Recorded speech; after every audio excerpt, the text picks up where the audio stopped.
Alright, so welcome back to my channel. This is Shig Raketero. Nandito na naman tayo para sa napakagandang tutorial. Alam mo 'yun.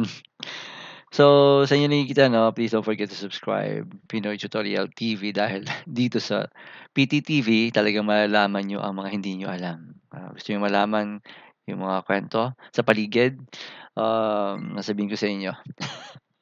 Baka gusto niyo malaman kung may iba ba yung jowa niyo, kaya ko rin sabihin 'yan.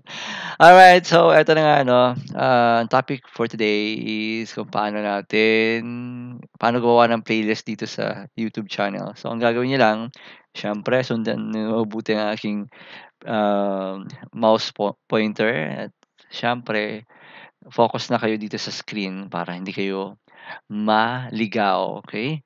So bago ang lahat, mag-intro muna tayo.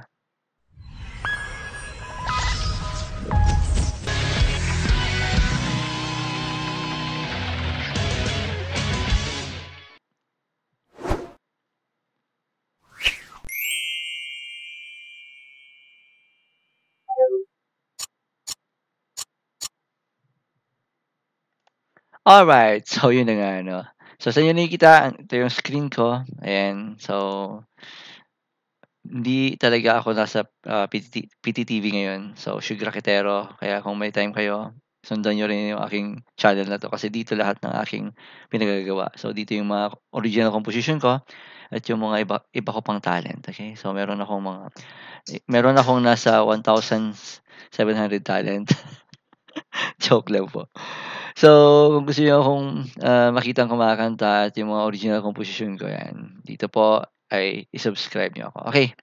So, hindi 'yun ang topic natin. Ang topic natin ay kung paano tayo gumawa ng playlist 'no. Siyempre meron kang YouTube channel at marami kang gustong pakinggan na kanta or ang ginagawa ko sa banda namin 'pag meron kaming isang lineup ng mga songs, for example 10 songs, dito ko ginagawa sa playlist para i-share sa kanila para dire-diretso na kanilang ah,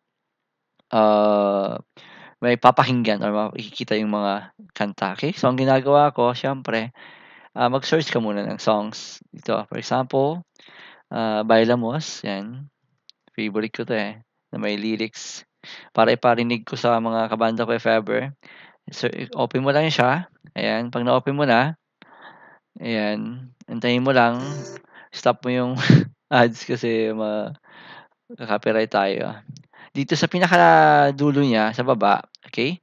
So, ibaba niyo lang siya, meron tatlong dot, click niyo lang 'yan, makikita niyo naman, tapos save, okey? And then hanapin niyo yung kung saan niyo gustong i-save.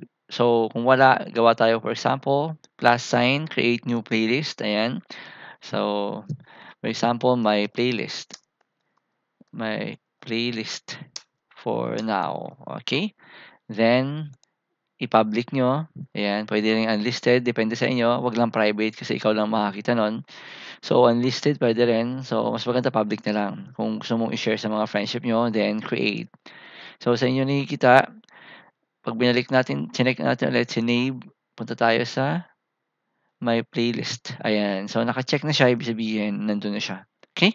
So, another song, for example, Where Are You Now, ano pang magandang song, You, Basil Valdez, for example, You, Basil Valdez, ayan. So, open niyo lang ulit and then click Basil Valdez, ayan. Pakinggan niyo muna, siguraduhin yung You, baka ibang You 'yan, 'di ba? Tapos punta ulit kayo dito sa tatlong dot and then save at hanapin niyo yung My Playlist Now. I-check niyo lang 'to, 'pag na-check niyo na 'yan, automatic pupunta na 'yan sa playlist niyo, okey? So gano'n lang siya kadali mga friendship 'no, walang kahirap-hirap. Kung nakikinig kayo ng mabuti sa akin, makukuha niyo 'yan, pero kung hindi, hindi niyo talaga makukuha 'yan, okey?